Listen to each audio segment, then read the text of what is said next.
Hello, listeners. Before we start, I just want to remind you you can listen to Nighttime early and ad free on Amazon Music. Include it with Prime.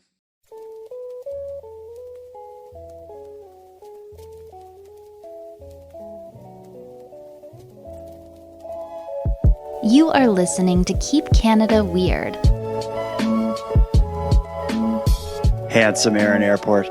We're here for Keep Canada Weird, episode 176. Almost 200 hours of Keeping Canada Weird we've done, but we don't need to celebrate that milestone. Let me start by asking, sir, how are you? I'm doing very well. I am just getting home from an improv rehearsal. So I'm all amped up. Okay. I know you love promoting things, so tell us again this week. I did say that just for that reason. Yeah, for anyone who missed it last week, tell us again. What's going on with your improv? Well, it was 2 weeks ago that I first mentioned it. I didn't mention it last week. I would have edited it out. Yeah. This is my last chance to mention it, so I am going to force it on you. But I am doing an improv show for the Cape Breton Comedy Festival this year. So our improv show will be on August 21st. That's a Thursday night at the Red Barn in Sydney River, Cape Breton. So anybody in the area who's interested in improv comedy can come down to the Red Barn, get your tickets early. You got to get them online at the CapeBretonComedyFest.com. You can order tickets there and come on down, support the show. I will be there supporting the show. I'm very excited for it. Tickets are only about $20, give or take some change, I think. Yeah, I'm not sure actually how much tickets are, but it doesn't matter how much they are. Just buy them anyway. Before we get into the show, we often unveil our special drinks. I already cracked mine open as you were going on and on about the Improv Festival. I'm drinking an A&W root beer with no sugar, trying to lay off the caffeine tonight just because with all the fires and risk of fires, I've been a bit nervous. I'm thinking I'm going to cut the caffeine until the world goes back to normal. A&W root beer. Ooh. Oh. What do you got? Oh, I have the same as last week because I bought two last week. 2 tall cans of Blue Moon, which is a Belgian white beer. And I am having the second one tonight. So I'm going to crack that open right now for you. I'm going to take a sip. Nice and cold. It's sweating, so my hand is completely covered in beer sweat. So could be worse. It's a good night for a cold beer, but we're here tonight to keep Canada weird by seeking out, highlighting, exploring all the unique and offbeat news stories from the past week. But before we get into them, we have some things to catch up on. First of all, I just want to start the show with something that I think has probably affected a lot of listeners of the show and hopefully hasn't affected you. It's a bit of a PSA. Now, I mentioned there that I and many others are quite concerned about the risk of wildfire, but it seems our forested areas aren't the only battleground. Health Canada just announced a major recall for various styles of Field Shear brand heated socks after reports that they can cause blisters and burns. The problem comes from a dangerous mix of heat, friction, moisture, and pressure, and that combination of forces has led to 19 reported incidents of burns in Canada and 10 in the United States. For anyone out there who has the Field Shear brand heated socks on, Health Canada is urging you to stop using them immediately. Contact Field Shear Apparel Technologies for a refund or replacement and dispose of the lithium-ion battery packs according to your local hazardous waste rules. wow. Were you affected by the great electronic sock recall of 2025, Aaron? My socks are back in the Stone Age, so my socks do not heat up. They are not electronic. They are not connected by Bluetooth. They are not robot socks. They are simply traditional cotton. Put them on, wear them, don't catch fire socks. There could be some listeners out there who maybe have these socks and need to dispose of them. But really, when that recall came across the Keep Canada Weird desk that I'm sitting at here, my first reaction was just surprised that there are socks with lithium-ion batteries. It's like the amount of things that are battery powered and rechargeable now blow my mind. My video doorbell, every so often I have to bring it in the house and recharge it. I was at my friend's house, Randy, and he had to plug in like some weird cigarette thing to like USB to charge like his cigarette. Imagine having to charge your socks. Like it's going to be a cold day tomorrow, so I'm going to plug my socks in overnight. It just seems ridiculous. It seems a little overkill. I would just put on multiple pairs of socks if I really wanted to keep my feet more warm. But slippers do the thing. But I could see people who hike in the fall, people who camp in the fall or the winter wanting to wear these socks for sure because they're going to Mhm. heat up their feet. And wet, cold feet are certainly a killer out in the woods. But Yeah. for this to be happening right now in the dead of summer, like I'm surprised by that. Well, I imagine these incidents aren't happening right now in the dead of summer. What it probably is the amount of time for like investigations in Health Canada actually say like we're recalling these or you need to recall these. The wheels of recall probably turn quite slowly. But a disgusting part about this is if you think of what the problem actually is, again, it says Health Canada says that the problem comes from a mix of heat, like the heat generated from the sock, friction, like your foot like rubbing around in your shoe, the moisture that comes from your feet, and the pressure of like the weight of your body on your feet, Hmm. thus on the sock. It's just like basically what's happening is these electronic socks have wires in them, and your sweaty feet rubbing around in your shoes are breaking those wires down and leading to people get like electrocuted and burned. It's That's what you get for wearing socks with batteries in them. There's almost an irony to it where you have the sock is designed to heat up and warm your feet, but then the perspiration from your feet getting warm is causing the short circuit to cause the fires, right? To make your feet even more warm to the point where you die. This whole thing about the socks and whether or not it's ridiculous will serve as I guess, foreshadowing of what's going to come because we will be talking about kind of the stupidity of humans and why, if the government does know, in fact, that there are aliens somewhere out there, they should not tell us about it. The humanity that wears socks with batteries is not ready to learn some harsh truths about our universe. That'll be on full display as we get going into the stories, but we still can't jump into them yet. One more thing to talk about before we introduce this week's weird news stories. We have to provide an update on one of the stories we discussed last week. I'm sure you remember Timmy, the mini pig in the LaSalle area of Quebec. I do. Timmy was being threatened to be evicted from his home with his owner because the owner did not fill out the proper regulatory paperwork to basically register that this pig was in existence, and You, then the Mhm. city of Montreal was going to get rid of it. You were paying attention. You're exactly right. That was what was going to happen. It seemed like a last ditch effort. They went on the news to plead um, for Timmy's bacon to be saved. We got an update of that story. Listen to this. And there's been a bit of a reprieve for Timmy the pig. Timmy is a mini pig who lives in LaSalle. It appears he is going to be allowed to stay in LaSalle, at least for now. His owner, Sandra Polpetto, has been given a deadline of this week to get rid of Timmy, but she's just received word that the borough might grant an exemption. In the meantime, I've been permitted to keep Timmy at home with me while the matter is under review. So, and no fines will be issued during that time. So, that's already a huge relief. Very happy about that. Timmy is my baby. He's not going anywhere. He's staying with me wherever I go. He's gonna follow me everywhere. So, I'm the only mom he's ever known. I don't want to put him on a farm. There's no way. All that to say, it seems as though Timmy's bacon is saved. We made a pretty good case last week in episode 175 of Timmy actually relocating to a farm. I wonder if she was specifically speaking to us when she said at the end, Timmy's not going to a farm. Because I don't remember them really mentioning that in the first news piece. I think that came from us. That was you and I just speculating that if Timmy were to be removed, Timmy would be placed into a farm.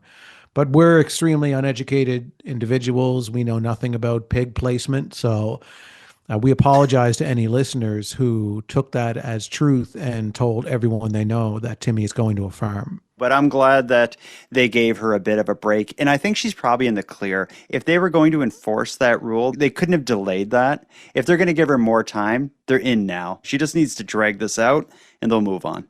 Yeah. Some other thing will come up. Yeah, and get more media attention at that point in time, because apparently if you get media attention on any kind of issue that you're having, it'll get solved instantly. Yeah. So It's the only way to fix a problem. If you buy something and you don't like it, I don't know, socks with batteries, and you want to return them and the store won't take them, just call the news. and they'll come out because they have nothing better to do. Yeah. And if they do, just call them the next day and they may not have anything better to do that day. And if they don't come out, then call another news organization about that news organization and do a story about them not doing a story on your pig or your socks. I like it. Well, we got a lot to get into. That's it for the updates. We got a whole lot of weird Canadian news to break down. Our first bundle of stories we'll get to after our first break, and it's going to be a collection of stories that make a pretty good case for why the government shouldn't tell Canadians about the existence of aliens, if they do exist. Let's get to those stories of Canadians behaving unreasonably after this short break. One sec, okay? I shaved and I realized I missed a spot and it's just driving me crazy. One sec. And you have to do it now. Right this second. One sec. Okay. Go shave. Jordan is showering and shaving. This will be probably about a 45-minute break, everybody. So you can go and do it. Maybe you should go shave during this break. That'll be a good thing to do. Jordan is shaving. You can shave. I'm not going to shave because I have a beard. So I'm just going to text on my phone.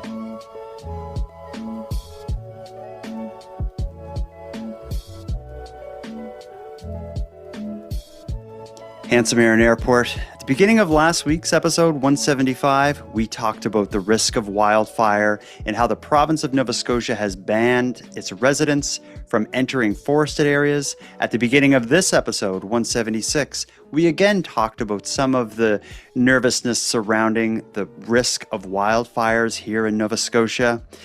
Well, a week after Nova Scotia's province-wide ban on entering the woods took effect, one Cape Breton man, of course, decided to challenge it. And he did so by filming himself walking into the forest in protest.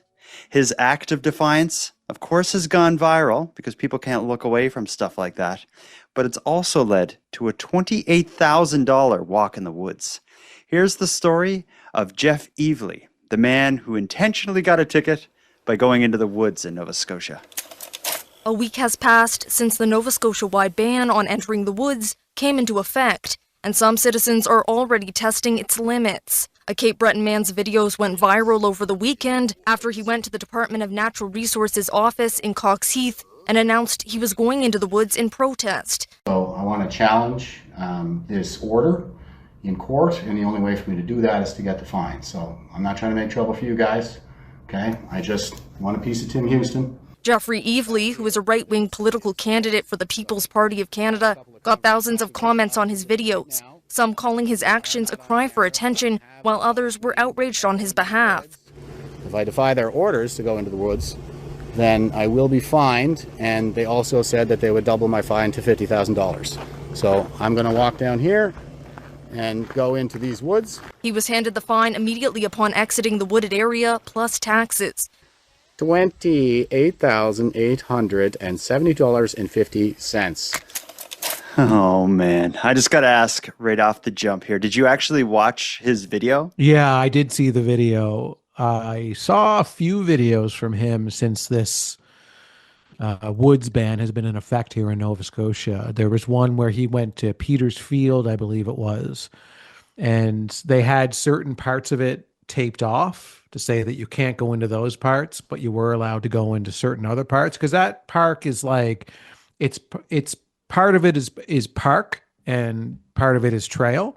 So I think they were kind of blocking off the trail parts. So he was going around saying, I guess this is woods, but this isn't woods. And this over here is woods, but this isn't woods. And making a big thing about it. Yeah, I can imagine the type of content that would be. But this particular video related to him going into the woods, what he does is he goes to like a government office and he walks in while live streaming and he explains to them, like, I want to fight this. I want to fight this rule that the government put down. I want to fight it in court. The only way to fight it in court is by getting a ticket and defending myself against this ticket.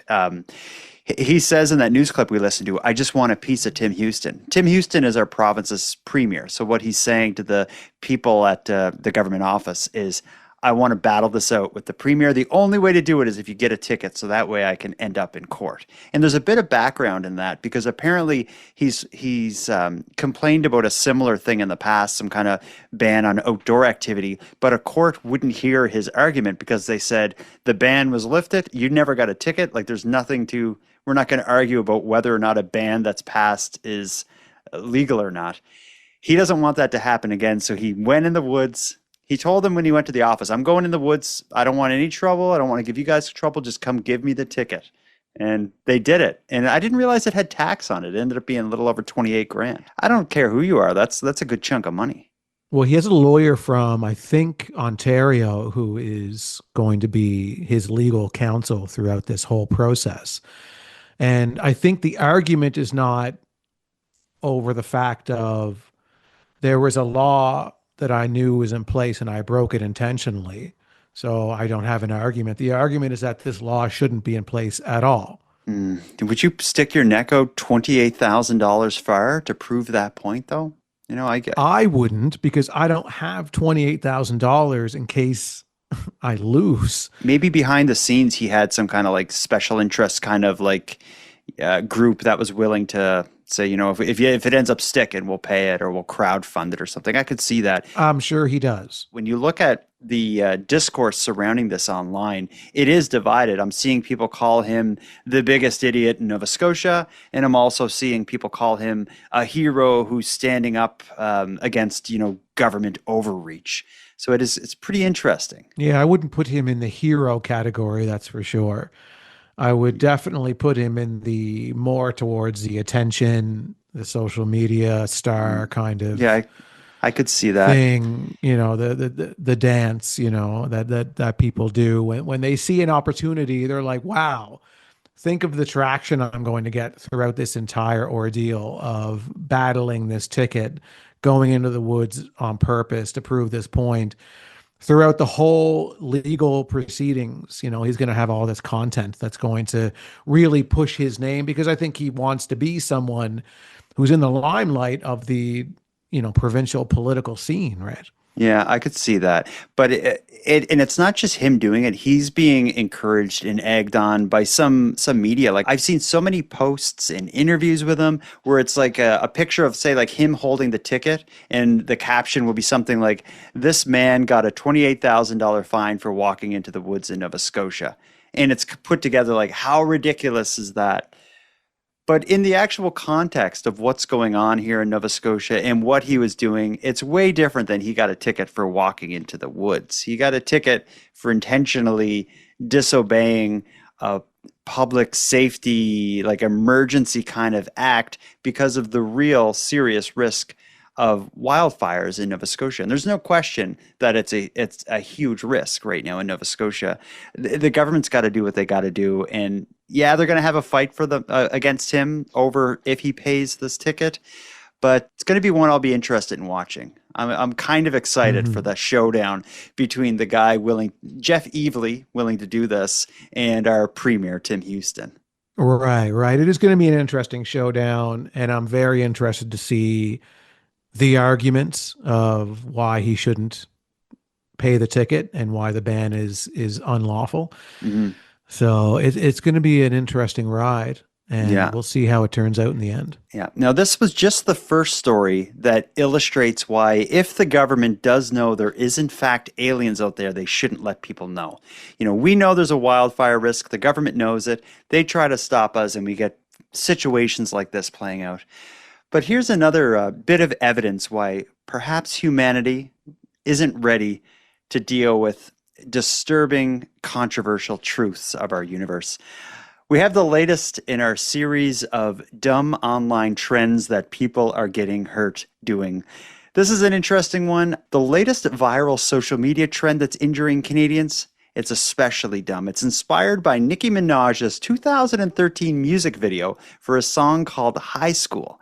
And ultimately, the social media TikTok viral video trend tests people's balance. It involves doing a stunt where you squat while wearing high heels with one leg crossed across the other, all the while balancing precariously on an object. That's a hard thing to explain. Do you get it? It's a bit of a tongue twister, but I get it. I've seen. Instead of calling it the Nicki Minaj trend, you could call it the trend involving individuals wearing high heels balancing precariously on objects while crossing their legs. Here's the news clip that'll explain a little bit about the Nicki Minaj challenge and why it's so stupid. So I figured I'm seeing all these bigger creators doing it, so I'll try and take a stab at it myself. And so Molly Cohn put on her high heels like hundreds of others online and went on to balance on a jar of hair elastics, hoping to get more traction for her hair tie business. I used to be a gymnast, so my balance is pretty good. Something that Melody Mulligan also says she's good at. I saw everyone doing it with high heels and I thought, well, doing that on a Pilates reformer is probably not the best thing to do. So I thought, why don't I just do it in my grip socks? It's called the Nicki Minaj Challenge. Individuals wearing high heels balancing precariously on objects while crossing their legs. A social media trend one Toronto doctor says carries far more risk than reward. There can be a wide variety or array of injuries you can get. Maybe it's just a small sprain, you just need to ice it and you'll be fine. But if you do get a fracture or you do get a meniscal tear in your knee, this may require a surgical intervention. If you fall on your backside, that could result in a spine injury. Like this Russian influencer who reportedly fractured her spine attempting the challenge. Dr. Jihad Abu Ali says he sees about one patient a week injured while performing a social media challenge. And while he hasn't seen injuries due to this specific trend, he says it does mimic other challenges where he's seen people get hurt. Overall, Dr. Abu Ali says unless you're a trained professional, the temptation might not be worth the risk. Be safe and please don't show up to my clinic because you tried to challenge. Faith in humanity is getting lower and lower and more precarious as balancing on an object with my legs crossed while wearing high heels. Yeah, I wouldn't say it's a strange one in the sense that I feel like there's been weirder social media trends that people have gotten injured from or have been poisoned from, or the Tide Pod thing comes to mind. I remember when people were eating Tide Pods. It's just so ridiculous. But this one is just so unexpected. Like, it's the Nicki Minaj song that it's inspired by. It's a song from 2013. I had never even heard of the song High School by Nicki Minaj. I went into the music video and I was kind of skimming through it, trying to see when during the video she like does this weird squatting down on high heels. And she's just like kind of sitting on the side of a pool with her legs crossed wearing high heels. And it only happens for a second in the video. I just don't know how you can see this moment in a music video and somehow that turns to people all around the world taking part in this bizarre challenge. And I love the way the newscaster put it. The challenge involves individuals wearing high heels balancing precariously on objects while crossing their legs. Mm-hmm. What a ridiculous statement. Remember in the 80s and the 90s, there was a big effort by media companies like television companies to make sure that children weren't replicating the moves at home. So there was always like a PSA at the end of episodes or at the start of episodes of TV shows where it was like, we're trained professionals, please don't try this at home, or this and that, because children would, if they were watching wrestling or G.I. Joe or whatever it is that they were into, and then they would practice those moves on their friends, or they would reenact those things with their siblings, and they would get hurt.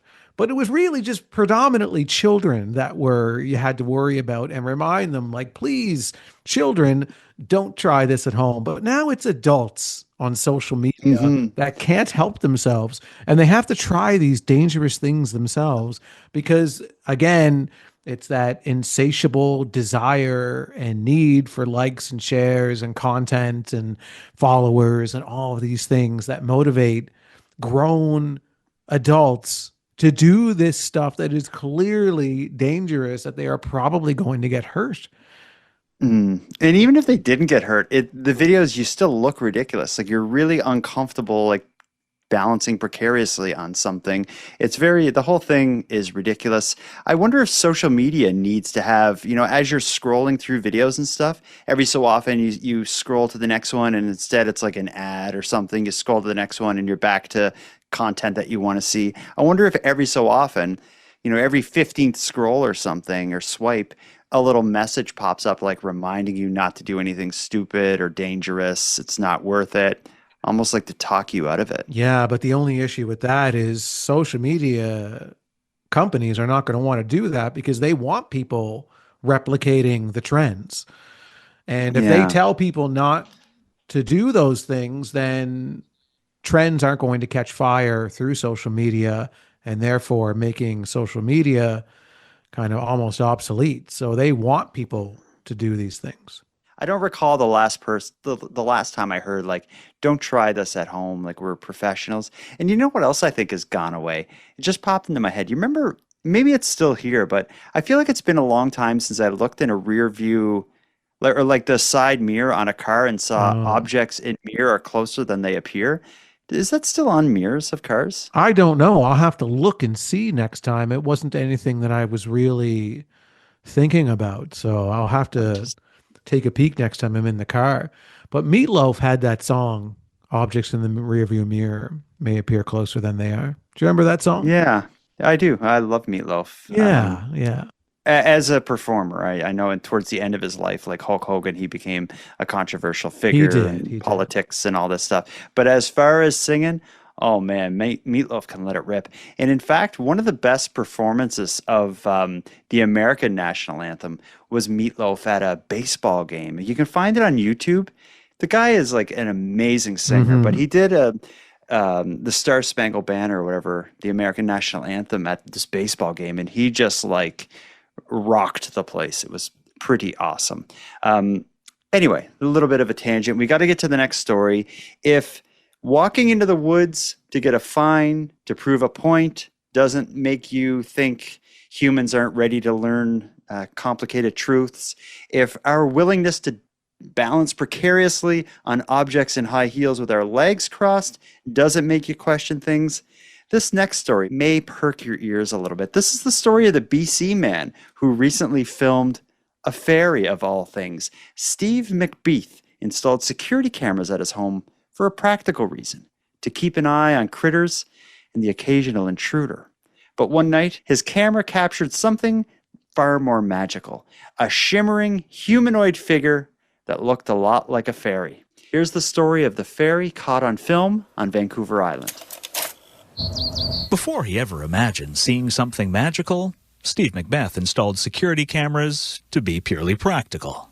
Able to see who's been wandering around your place. This cat visits pretty much every night. And whenever the camera's triggered, Steve immediately gets a notification on his phone saying if it's a human or an animal. All sorts of critters are constantly moving past it. But there have been a couple times when the camera captured people. The person that walked through the front yard had actually done some break-ins that same evening. So when he got a similar notification the other night, Steve feared the worst. And it said that it saw a person. And what was the person doing? Well, it wasn't a person. It was unlike anything I've ever seen before. It appeared in the left corner of the screen, a bright white dot that suddenly turned and flew straight at the camera. It looked kind of humanoid, like it was a shimmering silver color. A fairy? Yes, exactly. Yeah. While that magical moment was quickly replaced by a mundane explanation, Steve took the time to post the fairy video on his local community page. The very first one was a guy that said a rolled-up newspaper would take care of that. But after that, more than a couple people mentioned Tinkerbell. Hundreds expressed their gratitude, and tens of thousands watched the magic unfold. Just stunned with the response to this. But even better is seeing this video of one of his granddaughters, Isabel, watching the fairy footage for the first time, in awe. Always remember the time their goofy old granddad got himself on TV because of the fly that flew by his security camera. I like that guy, but what I can't tell is, did he think it was a fairy? Like, something possessed him to post the video online, although in this news clip he's kind of laughing about it, like the silly video and whatever. It's arguable that when he first saw it, and he posted it online because he was like, what is this? Like, look at what this could be. And then people are like, it's clearly a bug. And he's like, oh, okay, then you're probably right. It is clearly a bug. For people who like what it is, what we see in the news clip, it looks like footage from his video doorbell or whatever, and it looks to me like a dragonfly or the type of bug that I call a dandy long legs. It's like a giant mosquito with huge long legs. And they're actually quite gentle, those insects. They don't bother anyone, but it seems like they're one very just delicate. They are delicate. Because I remember as a kid, I could kind of catch them, and you're always fear like pulling their legs off and stuff. Yeah. Anyways, but it looks like one got a little bit too close to his camera. The video camera picked it up, but it was out of focus because it was too close to the camera. So it just looks like this weird shimmering object passing by. I could see how it maybe for a second may look like a fairy, but of all the supernatural creatures that may or may not be real, fairy is very low on the list of possibilities and likely possibilities in my mind. I don't think there's a lot of people who believe in fairies. Yeah, it's such a strange story again, I talk about this all the time where I wonder, why did the news come down and cover this when it's clearly a bug? Yeah, it doesn't even look like a fairy to me. It doesn't even when I was watching this video earlier today, and I was like, oh, okay, it's going to look like a fairy, whatever it is I'm about to see. And I'm like, it doesn't look anything like a fairy to me. All I could imagine is, again, the whole slow news day thing. But for whatever reason, this man, something compelled him to get that video off the camera and posts it to Facebook. And it must have had enough discussion that somehow it made its way to the news. And the news said, you know what, nothing else going on. Go see what that guy has to say about the fairy. And you know, I don't want to complain ever about slow news day stories because I think they're what make this show, and they're my favorite kind of stories. I love when they cover the nonsense like this. Yeah, it's like they're sitting in the newsroom, in the boardroom, and they're deciphering what the stories for the evening news are going to be, and it's like, all right, we got Putin's coming to Alaska to meet with Trump to talk about ending the Ukraine war. It's like, yeah.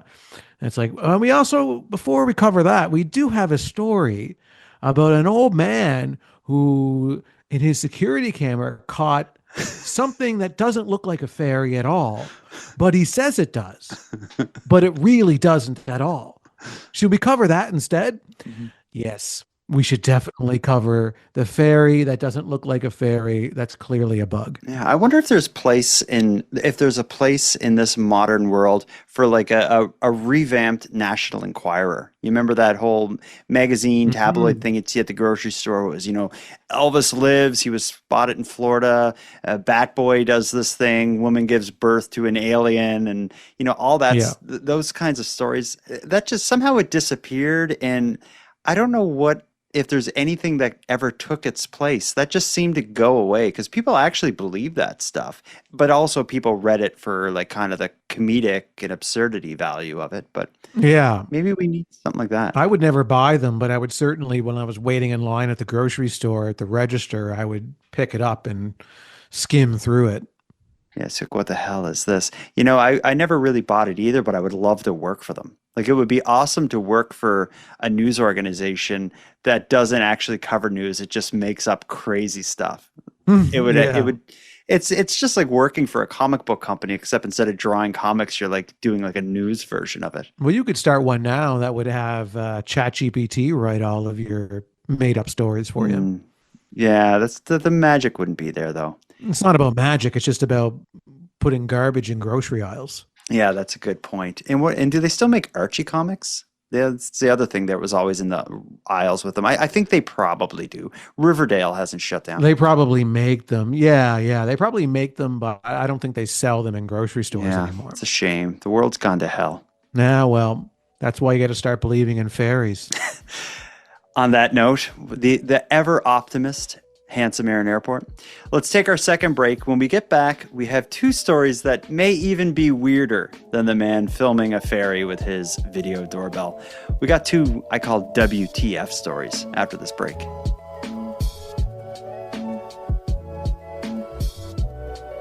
Handsome Aaron Airport, the first of our two WTF Canadian news stories is going to start with a listener voicemail. This story made its way to the Keep Canada Weird desk by way of one of our many Keep Canada Weird correspondents. Here's what Kelsey had to say. Hello, Jordan and Aaron. This is your reporter Kelsey from Washington State. I just finished your most recent episode from August 8th, and from the cover art, I was totally expecting you to cover a story that I truly think is another example of the animal uprising, since there were geese and flames and fire in the cover art. But to my surprise, you missed a really important story. Last week in BC, there was an osprey that dropped a fish onto a power line, causing a pretty large brush fire in the area. Now, I don't know about you, but to me this seems like animal uprising activity for sure. They're learning how to start forest fires. Maybe the government knows something else and that's why they closed the forests. Anyways, thanks all. Love the show. Bye. I love that a correspondent from Washington is filling us in on a story we missed from British Columbia, but I'm glad she did. Kelsey, that is a good story. Obviously, wildfires are a serious concern here in Canada, but this is one of the stranger fire stories I've heard all summer. I'm going to play you a bit of local news reporting on what actually happened here, and then we can talk about the Osprey attack on maybe our power grid. Listen to a bit more of the story. Fire crews in Ashcroft were able to contain a grass fire that they discovered had a fishy origin. The blaze happened Wednesday morning south of the town, the east side of Highway 1. It was quickly contained thanks to firefighters and nearby ranch staff and hydro crews. As for what caused the fire, it was determined an osprey dropped a fish onto power lines, leading to sparks falling onto dry grass. The fried fish was found at the site. It's believed the bird of prey whose catch got away flew off uninjured. I guess this is just proof of like how dry it is out there and how many things can lead to a wildfire. An osprey drops a fish and that sets this whole thing into motion. Imagine when whoever the fire marshal was that was investigating this cause of a random grass fire in the middle of nowhere, and he has we only got one clue. And in the center of this field, there's just like a scorched fish under a power line. How do they put it together that it was an osprey? Yeah, that's what I don't understand. Do they have some footage somewhere from maybe security footage from a building nearby where they saw it happen? Like, how did they know? Like, if you saw a fish in the middle of this grass fire that was all charred up, how would you think that? How would you even come to that conclusion? Well, somebody could have dropped that fish there unrelated to the fire. Maybe, but I believe the fish was like right under the power line though, and there was nothing. Maybe it had lines on it, like the way there's grill marks. Oh, yeah. When you barbecue a burger, maybe there was just the power line shaped lines on this grilled fish from when it dropped on the power lines, and they're like, the only way it could have dropped on a power line is from a very specific bird. Yeah, because where this happened, watching the news clip, it's not like it's in a busy area or right next to water or anything. It just seems like it's like this field in the middle of just off the side of a highway or something like that. There's no reason for a fish to be there. So I guess the only explanation would be the fish came from the sky. So was it some kind of like heavenly miracle of fish raining down? Probably not. How else could a fish get that high up? Would someone have a fish in a helicopter? We checked the flight radar and all this stuff, and there was no planes or helicopters in the areas that could be dropping fish. But we do have osprey. When whichever fire investigator came up with that theory, he must have been pretty cautious explaining his thoughts on this to his peers. Mm-hmm. He caused the fire. And this is his elaborate lie to get himself out of it. It wasn't me. I didn't start the fire. It was an osprey. It was carrying a fish. I saw the whole thing, and he dropped the fish, and the fish hit the power line, and then the fish caught fire, and then landed on the ground, and then caught everything on fire. And please stop asking me questions. I was home. That's quite likely. And what this news clip doesn't discuss, and when we heard Kelsey's her voicemail, she suggests this could be related to the animal uprising, which is a phenomenon we've been tracking since the beginning of Keep Canada Weird, a phenomenon that involves animals seemingly finding themselves unsatisfied with their place in the pecking order of life on Earth at this point, and seemingly taking steps to knock humans down and take their spot on top of us. Kelsey suggests this could be an attack related to the animal uprising. If the osprey did drop the fish and Aaron isn't right, and it was just a very imaginative person trying to cover their tracks, one caveat to the story that we should talk about just briefly is this didn't only start a fire, it also knocked out power for a significant area. The fact that one dropped fish could light a fire and knock down power is if that was a planned attack, that's pretty terrifying. Yeah, the animals have found a way to completely annihilate our power grid. And without power, we're completely useless. Absolutely. And think of this aspect of it. So it knocks out power in Community A. Meanwhile, there's a fire in the middle of nowhere. So all the emergency responders from Community A need to rush out of Community A to fight the fire, leaving Community A without power and unprepared to defend itself from whatever the next wave of the attack is. If one osprey can set up Community A for that kind of vulnerability, yeah, that's when the animal uprising happens. I think it's going to happen pretty quick. It's just going to be us running around in the dark, getting hit in the head by fish. That is some true WTF news, but we got some more here. This story, this is the one I want to go out on. This is something between what a weird news story and something much like a Keep Canada Weird salute. Every so often we find a Canadian in the news who deserves a tip of the hat, a high five, a pat on the back, and a thumbs up and a good work keeping Canada weird, buddy. We got one tonight. That's a lot of praise to give somebody all at once, You're tipping your hat, you're saluting them, you're patting them on the back, you're kissing them on the mouth. You let me know if this guy deserves it. This involves a fella named Andy Campbell in his 1985 Toyota Tercel. The car may look like a regular car, but under the hood and behind the odometer lies his remarkable Keep Canada Weird story. A little sedan in Nova Scotia has now traveled over 1.2 million kilometers. Here's the story of Andy Campbell in his Toyota Tercel. Andy Campbell's ride may not look like much to your average driver. Maybe a bit dated, a bit low-tech, a throwback to an earlier time when cassettes were in vogue and backup cameras were just a gleam in a car designer's eye. But if you take a closer look, you'll see there's something special about this 1985 Toyota Tercel. The only thing wrong with this Tercel is that the odometer doesn't go up high enough. It says 253,000 kilometers, but it's missing a 1, as in 1 million. So I am looking for the next million, but geez, I don't know if I'm going to live long enough. Don't believe him? He's got proof, and he carries it with him wherever he goes. There's one of all of the 9s and the 0s, right? See, the 1.6 kilometer. Brand new car, man, 1 kilometer on it, right? Campbell bought the car in Halifax for $2,500 around 1990. Over the years, he stashed away enough spare parts to try to keep it going for $1 million more. There's heater motors, radiator, fans and stuff, right? Instead of going to Toyota, I come here. Campbell says he's not really a car guy or a Toyota guy or even a Tercel guy. It's just his Tercel that he's so passionate about. I like that story. I like the power of being able to give a little maintenance and get a whole lot out of something. We live in a world now where so much stuff is just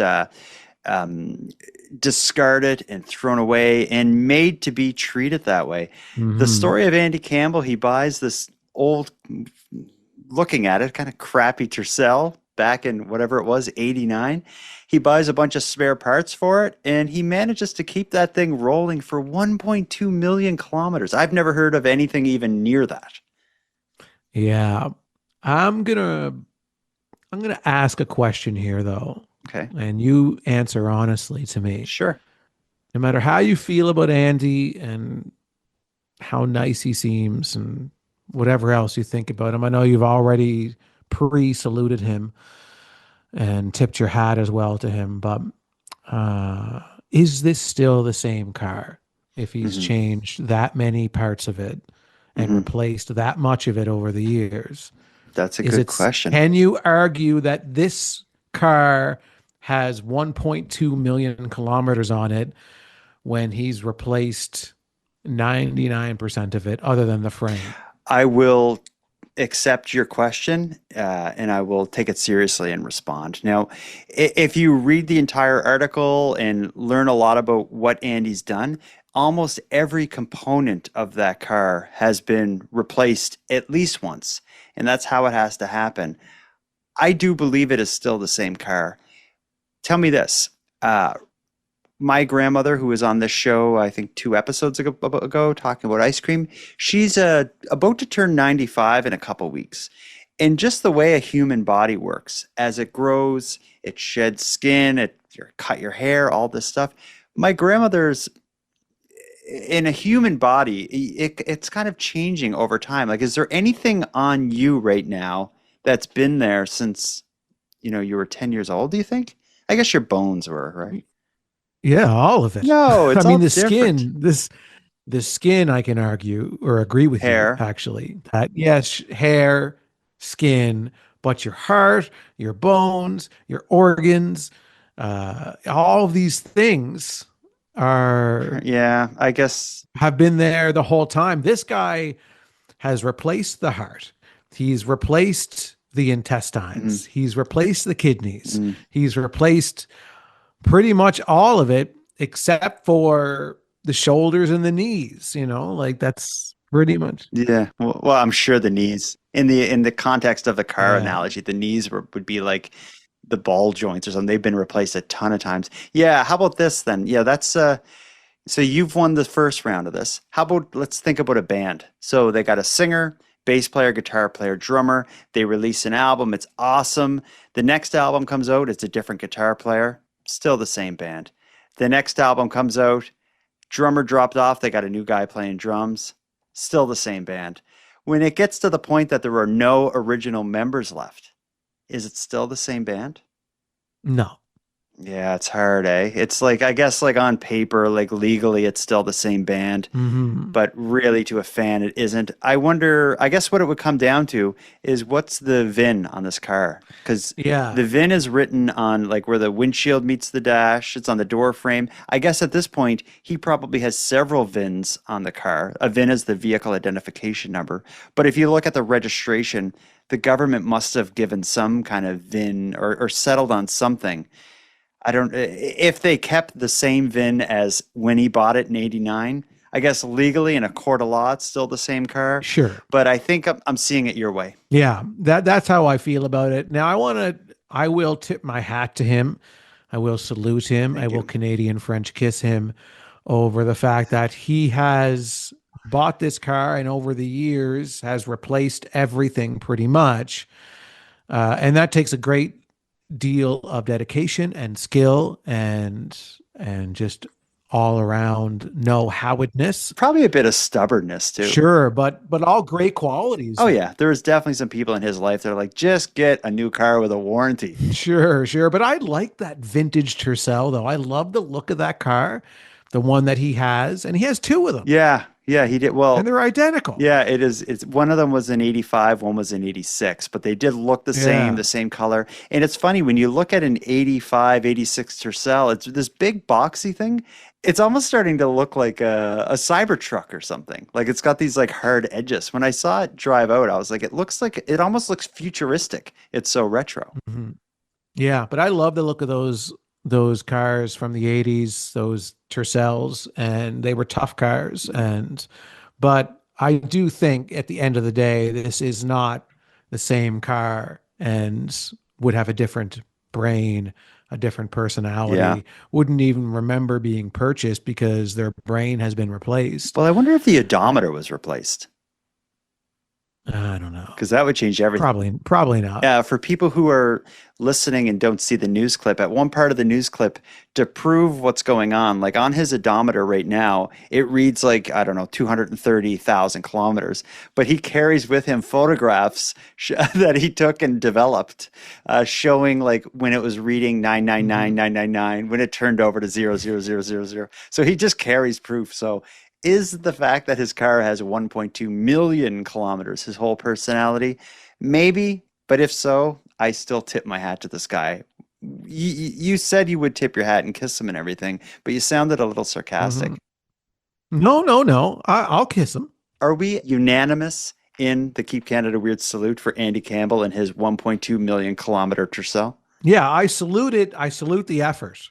The only thing I have issue with is saying it's the same car. Okay. Yeah, I can support that. I think we, despite our differences, at least we settled on saluting this man, and I'm happy with that. With all that behind us, though, I think this has been a fascinating week of weird Canadian news. I've loved the stories tonight. Stories about Canadians doing ridiculous things, WTF style stories. It's all right in my wheelhouse. This has been a great episode, and I feel like we accomplished something really important tonight, Aaron. We did. And it was very nice where the two of us can disagree and often come to a middle ground after some spirited and friendly and respectful debate. This show is continuing to be positive, no matter how many bands there are out there. I want to give a bit of a production update. This is episode 176, which most people will be hearing on August 15th. I will let everyone know right now that next week will not be a weekly Weird News Roundup episode due to Aaron's improv and related matters. We will, however, next week be releasing the next Keep Canada Weird mailbag. You still have a bit of time to get your voicemails in if you have something to say. Go to nighttimepodcast.com/contact and send us a voicemail saying whatever you like. If you like the show, let us know. If you don't like it, let us know. If you want to dunk on Andy Campbell's car, let us know. And if you want to tell us about a senior citizen in your life and their ice cream habits, we'd like to hear that. We'd love to hear dating stories. We'd love to hear about tires. Anything else? That's it. That's seniors eating ice cream. Keep Canada romantic dating profiles. And what was the third thing you said? Tires. Tires. Why not? Forget tires. Yeah, how could we forget tires? Definitely tires. And the only other thing I'll say before we put a bow on this tonight is I'm doing a massive merch and apparel clear out sale. I'm getting rid of a whole bunch of designs of shirts and mugs and everything else. So it's in order to make that happen, it's the biggest sale there has ever been, the lowest prices there has ever been on Nighttime and Keep Canada Weird related apparel. If you go to nighttimepodcast.com, click on the store, it'll bring up a whole selection of things. And right now it's dirt cheap while supplies last. The sale goes till Sunday. If you want to look a bit cool for go back to school, check it out. With all that said, handsome Aaron Airport, until next time. Jordan, bus stop, backhoe, Bonaparte, until next time. If something horrible's going on, if it seems apocalyptic, if you're scared, just look up at the sky. And if you see an osprey, it's already too late. And Jordan, until next time, also when you look up in the sky, if you see something magical and you want to tell people about it, and especially alert the news about it, just remember, it's definitely a bug. Well said.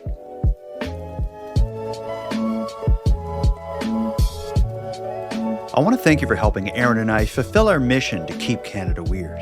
If you got a news story from your area that you'd like to share with us, or have any thoughts or theories or opinions on anything we discussed tonight, we'd love to hear from you. You can contact us by using the voice recorder that can be found at nighttimepodcast.com/contact. And on that topic, I want to give a big thank you to this episode's correspondents. If your voice message was aired tonight, you can email me your address. My email is nighttimepodcast@gmail.com, and I'll get a Keep Canada Weird badge and swag pack sent out to you. I just ask that you wear the badge proudly and responsibly. Next, a big thanks goes out to Aaron for another great night, Unicole for the intro and outro voiceovers, and Monty Data for the outro version of O Canada. And then, of course, a sincere and massive thank you goes out to each and every one of you listening. Your support makes this show possible. And if you'd like to support the show even more, please consider a subscription to the premium feed, which can be found at nighttimepodcast.com/subscribe. The premium feed costs just a couple dollars a month, but that money will fund the creation of new episodes of the show, and it'll give you those episodes 2 days early, ad-free, and access to a back catalog of episodes. And even if you don't want to go premium, you can still support the show by sharing this episode on social media. That helps a lot too, and it's free. Your support is very much appreciated.